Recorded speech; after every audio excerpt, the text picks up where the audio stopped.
नमस्कार, मी प्रशांत सागवेकर. साम संजीवनी या कार्यक्रमात तुम्हा सगळ्यांचं आज पुन्हा एकदा मनापासून स्वागत. आज आपण चर्चा करणार आहोत संधिवात आणि सबवास्टस पद्धतीची जॉइंट रिप्लेसमेंट, आणि या विषयावर मार्गदर्शन करण्यासाठी आज आपल्या सोबत आहेत सुप्रसिद्ध जॉइंट रिप्लेसमेंट सर्जन डॉक्टर विनोद परदेशी. आपण सरांचं स्वागत करूया. सर, कार्यक्रमात मनापासून स्वागत. नमस्कार. कार्यक्रमाला सुरुवात करायची आहे, मात्र त्याआधी आपण सरांची थोडक्यात ओळख करून घेऊया. डॉक्टर विनोद परदेशी हे मुंबईतील जॉइंट रिप्लेसमेंट क्षेत्रातील एक प्रख्यात नाव आहे. डॉक्टर परदेशी यांचं ऑर्थोपेडिक पोस्ट ग्रॅज्युएशन कोल्हापूर या ठिकाणाहून झालंय. जॉइंट रिप्लेसमेंट ॲडव्हान्स ट्रेनिंग त्यांनी मुंबई, UK आणि USA तसंच जर्मनी या ठिकाणाहून पूर्ण केलंय. आर्या ऑर्थोपेडिक आणि joint replacement clinic Malad Mumbai इथं गेल्या 10 वर्षांपासून ते कार्यरत आहेत. डॉक्टर परदेशी यांनी 5000हून अधिक सांधेरोपण शस्त्रक्रियांचा अनुभव घेतलेला आहे. खास म्हणजे नी रिप्लेसमेंट सर्जरीतील मसल्स शेअरिंग सबवास्टस अप्रोच म्हणजेच स्नायू कट न करता केली जाणारी सर्जरी, याद्वारे डॉक्टर परदेशी गुडघे प्रत्यारोपण शस्त्रक्रिया करतात. आता ही शस्त्रक्रिया कशी होते आणि कशा पद्धतीनं पुढचं जे काही आयुष्य आहे ते कशा पद्धतीनं जगता येतं याच्याविषयी आपण डिटेल सरांकडून जाणून घेणार आहोत. चला तर मग कार्यक्रमाला सुरुवात करूया. सर, पुन्हा एकदा मनापासून स्वागत. सगळ्यात पहिल्यांदा मला जाणून घ्यायचं आहे की संधिवात म्हणजे नक्की काय? अगदी सर्वसामान्य भाषेत सांगायचं झालं तर आपल्या बॉडीमध्ये जे जॉईंट असतात ते प्रत्येक जॉईंट हा 2 हाडांनी बनलेला असतो आणि त्याच्यामध्ये मुवमेंट होण्यासाठी कार्टिलेज म्हणून एक आवरण असतं. त्याच्यामध्ये तो स्मूथली गाईड करत असतो. हे कार्टिलेज किंवा कुर्च्या झिजणे म्हणजेच आर्थरायटिस म्हणजेच संधिवात. मग याच्यामध्ये जो झिजल्यामुळे जास्त घर्षणामुळे पेन वगैरे चालू होतं आणि पेशंटला संधिवाताचा त्रास चालू होतो. बरं, आता बऱ्याच वेळेला असं होतं ना डॉक्टर की नक्की जे पेन तुम्ही आता म्हणताय की पेनिंग होतं, दुखतं, तर ते कशामुळे होतं हे अनेक वेळेला कळत नाही. त्यामुळे संधिवाताची अशी काही वेगळी लक्षणं आपल्याला सांगता येतात?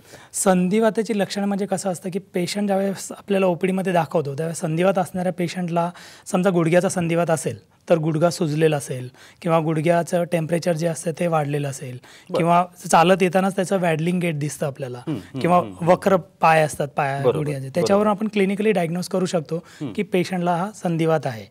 पण ह्याच्या पुढे जाऊन आपण ज्यावेळेस डायग्नोसिससाठी बघतो त्यावेळेस त्यांचा एक एक्सरे करून घेतो आपण. एक्सरेमध्ये आपल्याला उभा राहून एक्सरे काढला तर वर्किंग कंडिशनमध्ये पेशंटच्या जॉईंट किती झिजला आहे हे आपल्याला कळतं.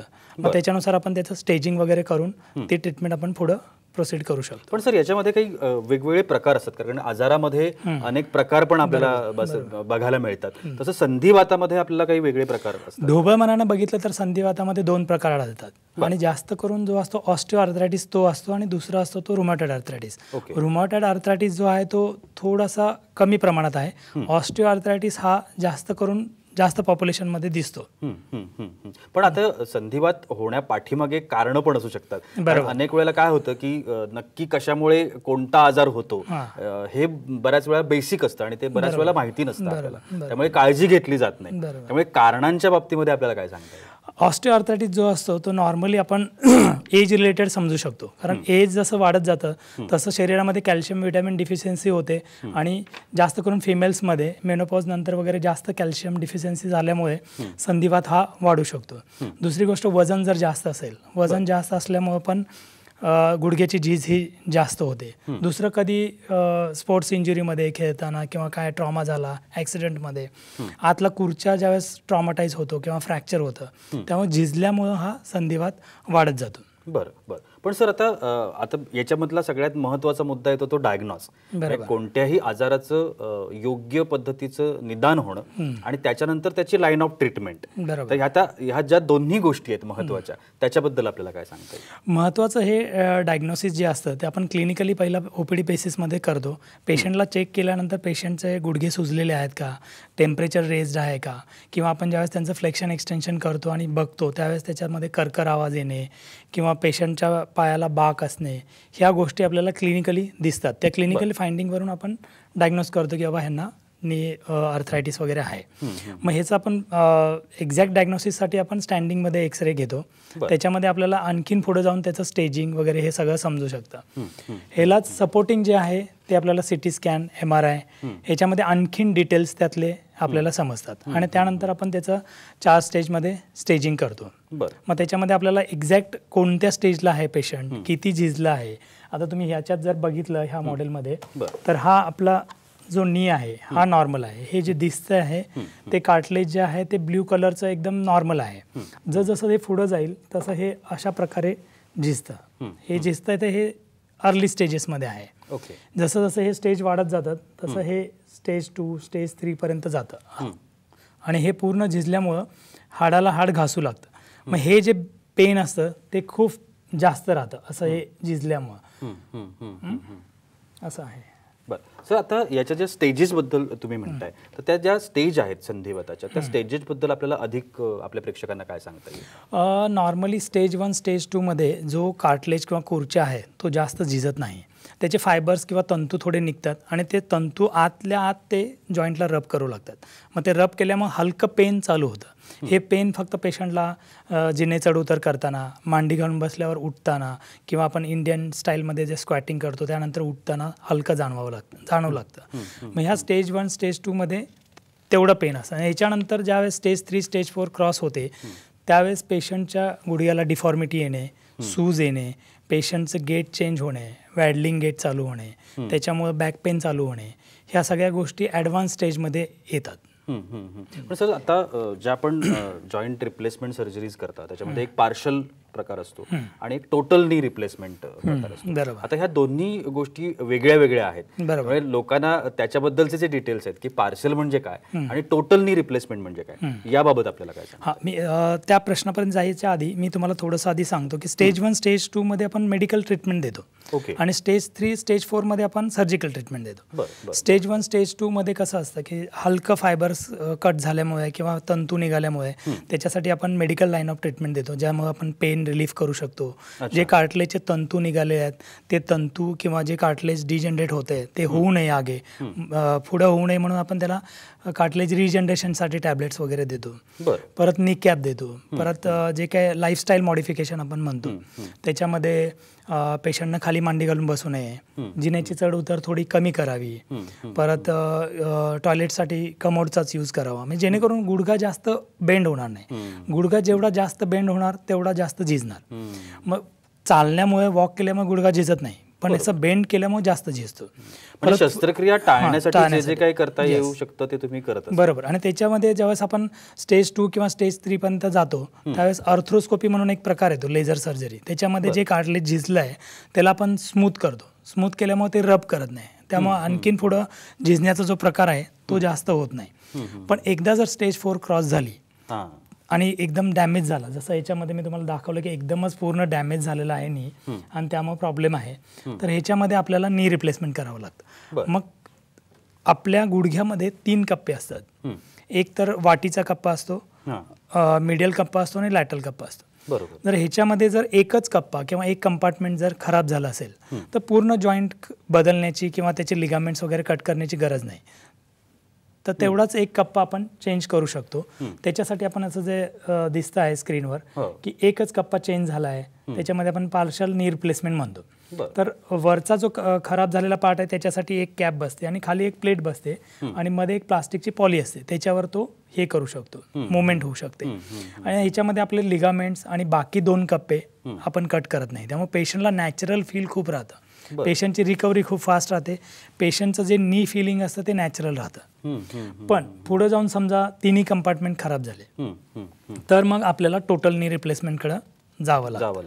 आता ही टोटल नी रिप्लेसमेंट जी तुम्ही म्हणताय ती कशा पद्धतीने असतं आणि त्याने काय होतं ऍक्च्युली? टोटल नी रिप्लेसमेंटमध्ये जो काही झिजलेला पार्ट आपल्याला स्क्रीनवर दिसत आहे लेफ्ट साईडच्या इमेजमध्ये, तो सगळा कट झालेला पार्ट आपण झिजलेला कट करून काढतो. म्हणजे जे लिगामेंट्स वगैरे आहेत ते पण कट करतो आणि वरच्या मांडीच्या हाडासाठी ती कॅप बसते आणि खालच्या हाडासाठी तो प्लॅटफॉर्म आहे त्याच्यावर तो आपण हे करतो आणि त्याच्यामध्ये आपल्याला प्लास्टिक पॉली बसते. मग ह्याच्यामध्ये आणि जी काही वाटी आहे वाटीच्या खालून पण प्लास्टिकची पॉली बसते, म्हणजे आपण 3 कंपार्टमेंट ह्याच्यामध्ये चेंज करतो. मग ह्याच्या ज्या पद्धती असतात, मग ह्याच्या ज्या 2 पद्धतीने आपण ढोबळ मनानं नी रिप्लेसमेंट होतं. एक तर कन्व्हेन्शनल पद्धत असते आणि दुसरी जी असते ती माझी टेक्निक आहे त्याच्यामध्ये मी सबवास्टस अप्रोचने मसल कट ऍक्च्युली न मी करता त्याच प्रश्नाकडे येणार होतो ओके, की जे तुमचं मास्टरी आहे त्याच्यामधले की सबवास्टस जे तुम्ही करता तर ते कशा पद्धतीनं असतं आणि त्याने कशा पद्धतीनं रिलीफ रुग्णांना मिळू शकतो. येस येस मेन कसं आहे कन्व्हेन्शनल पद्धतीमध्ये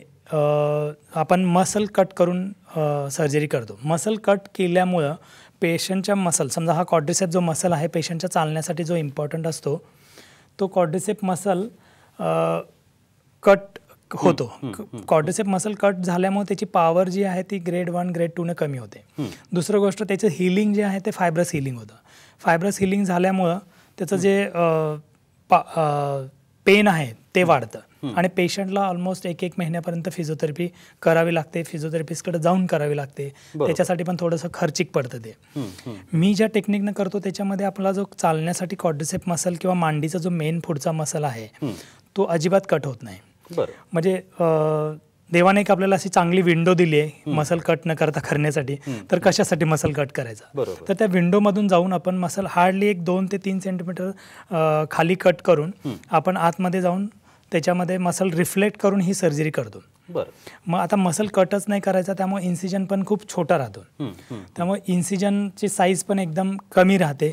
त्यामुळं मसल कट न केल्यामुळे जे ब्लिडिंग होत असतं ते ब्लिडिंग होत नाही. मग समजा मसल कट करून ज्यावेळेस आपण कन्व्हेन्शनलनं करतो त्यावेळेस ब्लिडिंग झाल्यामुळे पेशंटला पोस्ट ऑफ ब्लड देणे ह्या सगळ्या गोष्टी लागू शकतात. पण ह्याच्यामध्ये पेशंटला त्या पद्धतीनं लागण्याची शक्यता खूप कमी राहते. मसल कट न केल्यामुळे जी फिजिओथेरपी असते ती पण पेशंटला खूप कमी लागते. मग आता काय काय पेशंट एवढे कम्फर्टेबली चालतात की त्यांना पेन एवढं फॅक्टर कमी असतो आणि वॉकिंग एडची किंवा काठीची वॉकरची काहीच गरज लागत नाही. खरं तर तुम्ही जे बोलला की सबवास्टस हे म्हणजे मला असं वाटतं की नी रिप्लेसमेंटसाठी सबवास्टस हे खूप बेस्ट आहे. त्याच्यामुळे पेशंटला खूप फरक पडतो आणि रिकव्हरी पण खूप फास्ट असते. मी जेवढं पण UK US आणि जर्मनीमध्ये किंवा इव्हन इंडियामध्ये पण बघितलं त्याच्यामध्ये जे काय सर्जन वेगवेगळ्या टेक्निकनं करतात त्याच्यामध्ये सगळ्यात जास्त चांगले रिझल्ट हे मला सबवास्टस अप्रोचमध्येच दिसलेत आणि त्याच्यामुळे पेशंटची रिकव्हरी ही खूप छान राहते. काहीच प्रॉब्लेम येत नाही. खूप छान पद्धतीचं मार्गदर्शन संधिवात आणि त्याच्यावरती आलेली ही आधुनिक उपचार पद्धती असं म्हणायला आपल्याला हरकत नाही. आणि डॉक्टर परदेशी गेल्या अनेक वर्षांपासून जवळजवळ 10 वर्षांपासून या क्षेत्रामध्ये आहेत आणि खूप छान पद्धतीनं याच्यातला जो रिलीफ आहे तो पेशंटना मिळतोय. या संदर्भातली अधिक माहिती मिळवण्यासाठी आत्ता सरांचा एक नंबर TV स्क्रीनवरती फ्लॅश होतोय. तुम्ही या नंबरवरती कधीही संपर्क करू शकता, सरांचं मार्गदर्शन घेऊ शकता आणि या संदर्भातली जी टेक्निक आहे सरांची नवीन त्या पद्धतीचे जे उपाय आहेत ते उपाय देखील तुम्ही निश्चितपणे करून घेऊ शकता. खूप सारे प्रश्न आहेत मनामध्ये ते सरांना विचारायचे आहेत पण तुर्तास वेळ होते एका छोट्याशा विश्रांतीची. कुठेही जाऊ नका, पाहत रहा साम संजीवनी.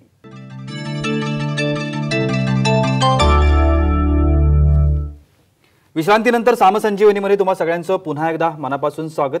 संधिवात आणि सबवास्टस पद्धतीची जॉईंट रिप्लेसमेंट याविषयी आपण मार्गदर्शन घेतोय आणि डॉक्टर परदेशी आपल्याला मार्गदर्शन करतात. सर आत्ता आपण या सगळ्या संदर्भात अधिक माहिती घेतली पण पेशंटच्या माहितीसाठी आपण सबवास्टस ही जी पद्धती आहे त्याच्यामधले जे फायदे आहेत ते फायदे आपण अधिक कशा पद्धतीने सांगू शकता? सबवास्टस हा जो ऑपरेशनचा टेक्निक आहे ह्याच्यामध्ये आपण इन्सिजन खूप छोटं राहतं कारण आपण मसल कट नाही करत. मसल कट न करण्यामुळे मसल कट करण्यासाठी जे इन्सिजन मोठं घ्यावं लागतं ते याच्यामध्ये खूप छोटं पडतं.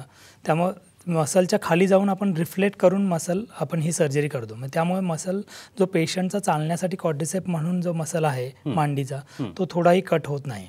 जसं आपण या फोटोमध्ये बघतो आहोत की ऑलमोस्ट 4 इंचेस म्हणजे 10 सेंटीमीटर एवढाच इन्सिजन होतो आणि ह्याचं सुचरिंग पण जे आहे ते आपण एवढं फाईन करतो की पेशंटला असं वाटतच नाही की ही एवढी मेजर सर्जरी झालेली आहे. त्यामुळे त्याचा काहीच प्रश्न येत नाही. दुसरं मसल आपण कट न केल्यामुळं जे काय ब्लड लॉस असतो किंवा कन्व्हेन्शनल पद्धतीमध्ये मसल कट होतो. मसल कट झाल्यामुळे त्याच्या जे ब्लिडर्स असतात त्या ब्लिडिंगमधून पेशंटचा ब्लड लॉस बऱ्यापैकी होतो. ह्याच्यामध्ये हा ब्लड लॉस होणार नाही. दुसरी गोष्ट पेशंट एवढे फ्रीली चालतात ह्या ऑपरेशन नंतर की जसं क्वाड्रिसेप कट न केल्यामुळं पेशंटची पॉवर अजिबात कमी होत नाही. जसं ह्या व्हिडिओमध्ये आपण आत्ता बघितलं की ह्या दुसऱ्या दिवशी एवढ्या कम्फर्टेबली चालतात आहे की काहीच प्रॉब्लेम नाही. आता हे दुसरे जे आहेत ह्यांचा ज्या दिवशी सकाळी मी सर्जरी केली त्या दिवशी संध्याकाळी ते चालतात आहे. हातामध्ये वॉकर नाही किंवा स्टिक नाही किंवा काठी नाही. चेहऱ्यावर पण तुम्ही बघू शकता की असं काय पेन वाटत नाही त्यांच्या. त्यामुळं एवढं पेन रिलीफ असणारी सर्जरी आहे ही. आणि कन्व्हेन्शनलमध्ये तुम्ही बघाल तर 2-2 दिवस पेशंट नॉर्मली बेडमध्ये राहतात आणि चालतात पण त्यावेळेस तुम्हाला वॉकर स्टिक किंवा वॉकिंग एडची गरज पडते. ह्याच्यामध्ये तुम्हाला तसं काही जाणवणारच नाही की कसं आहे किंवा हां त्याच्यावर डिपेंडंट आहे.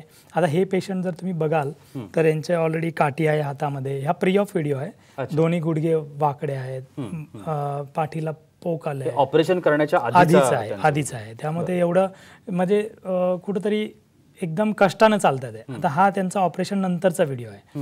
ह्याच्यामध्ये त्यांची काठी गेली आहे, स्वतःची साडी त्यांनी स्वतः वर केलेली आहे. दोन्ही पायाचा जो बाक होता तो जाऊन पूर्ण सरळ झालेले आहेत आणि पेशंट एकदम कम्फर्टेबल आहे. मग त्यांच्या फॅमिली जे काही लाईफस्टाईल आहे ह्याच्यामध्ये भरपूर इम्प्रूव्हमेंट होते. काहीच प्रॉब्लेम. आणि अशा पेशंटसाठी तर हे वरदानच म्हणावं लागेल. निश्चितपणे. सर या संपूर्ण याच्यामध्ये की एज फॅक्टर जो असतो तो खूप महत्वाचा असतो. आता ह्या एज फॅक्टरनुसार तुम्ही काय सजेशन्स लोकांना देऊ शकता आपल्या या संपूर्ण प्रक्रियेसंदर्भात? नॉर्मली जर तुम्हाला नी रिप्लेसमेंट थोडंसं टाळायचं असेल किंवा हे करायचं असेल तर एकदा 50-60 क्रॉस केलं की तुम्ही एकदम स्लिम राहणं गरजेचं आहे. लाईफस्टाईल व्यवस्थित पाहिजे. रोजचा व्यायामसाठी वॉक हा सगळ्यात चांगला प्रकार आहे. ते केलं तर तुम्हाला बऱ्यापैकी तुम्ही जे काही कॅल्शियम लेवल आहे बॉडीमध्ये किंवा तुमची जी काही वजन आहे हे सगळं कंट्रोलमध्ये राहू शकतं. परत तुम्ही क्रॉस लेग नाही बसायला पाहिजे. जास्त करून मांडी घालून बसणं अवॉइड करणं किंवा इंडियन टॉयलेट यूज करणं कमी करायला पाहिजे. इंग्लिश टॉयलेटच यूज करायला पाहिजे. जिन्याची चढ उतार थोडी कमी करायला पाहिजे. हे करू शकता.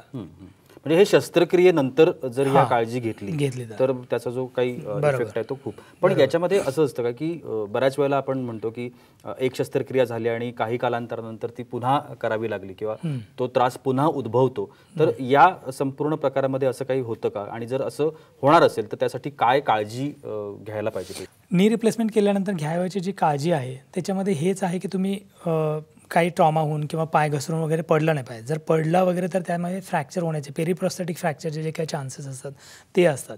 त्यामुळे त्याचा काय एवढा प्रॉब्लेम येत नाही. आणि फिजिओथेरपी जी आहे किंवा मी जे एक्सरसाइज शिकवतो पेशंटला तेवढे जरी केले तरी पेशंटला फुल मुवमेंट्स येते. आता आपण जे समोर सबवास्टचं जे बघत होतो त्याच्यामध्ये पेशंट ऑलमोस्ट जे आपण इंडियन लाईफस्टाईलमध्ये आपण बघतो की मांडी घालणं जे काय गरजेचं वाटतं पेशंटला खूप किंवा मला मांडी घालून बसता येईल का ऑपरेशन नंतर, पण ह्या सबवास्टस टेक्निकमध्ये भरपूर पेशंट मांडी घालून बसू शकतात असं आहे.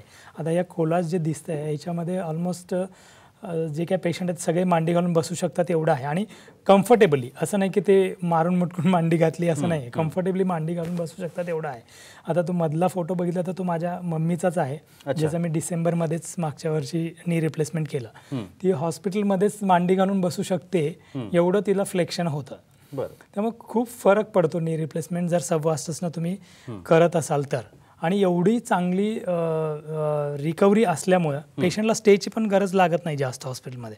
मग त्यामुळे पेशंटचं जे काही बिलाचं बर्डन आहे ते पण कमी राहतं. कारण पेशंट ज्या दिवशी आपण ऑपरेट करतो त्याच दिवशी जर चालला किंवा दुसऱ्या दिवशी चालला तर त्याची मेंटल कंडिशन खूप इम्प्रूव्ह राहते आणि पेशंटला त्या दुसऱ्या दिवशी आपण किंवा तिसऱ्या दिवशी डिस्चार्ज करू शकतो. एवढे कम्फर्टेबल राहतात पेशंट. निश्चित. सर, आता आपण शेवटच्या टप्प्यामध्ये आहोत कार्यक्रमाच्या. ज्या पेशंट्सना आपल्यापर्यंत पोहोचायचं आहे, आता टीव्ही स्क्रीनवर नंबर चालूच आहे, पण त्याच्या व्यतिरिक्त ते डिरेक्टली येऊ शकतात का किंवा अपॉइंटमेंट घेऊ कशी घ्यायची असते किंवा काय या संदर्भात काय सांगा? माझं मलाडमध्ये क्लिनिक आहे. त्या क्लिनिकमध्ये मी जॉईंट रिप्लेसमेंटवरच जास्त फोकस करतो. तर तिथं स्क्रीनवर जो नंबर आहे किंवा माझे ईमेल ॲड्रेस आहे त्याच्यावर ते मला कॉन्टॅक्ट करू शकतात. आणि मला म्हणजे पेशंटची नी रिप्लेसमेंट करणाऱ्या पेशंटची माझं घरचं रिलेशन झाल्यासारखं होतं. त्यामुळे पेशंटचा तुम्ही डायरेक्ट माझ्याशी कॉन्टॅक्ट केला तरी मी तुम्हाला तेवढं एक्सप्लेन करून सांगू शकतो, काही प्रॉब्लेम नाही. निश्चितपणे ज्या पेशंट्सना अशा पद्धतीचा त्रास आहे किंवा अशा पद्धतीच्या सर्जरीची आवश्यकता वाटते त्यांनी निश्चितपणानं डॉक्टर परदेशी यांना कॉन्टॅक्ट करायला काहीच हरकत नाही. सरांचं मार्गदर्शन हवं असेल, त्यांच्याकडून उपाय जाणून घ्यायचे असतील तरीसुद्धा तुम्ही कधी संपर्क करू शकता. आता जो टीव्ही स्क्रीनवरती नंबर आहे त्या नंबरवरती तुम्ही हा संपर्क निश्चितपणे करू शकता. सर, तुम्ही आजच्या कार्यक्रमात आलात आणि एवढी छान माहिती आमच्या प्रेक्षकांना दिलीत त्यासाठी अगदी मनापासून आभार. थँक्यू. आणि याबरोबरच वेळ होते इथेच थांबण्याची. कुठे जाऊ नका, पाहत रहा साम टीव्ही.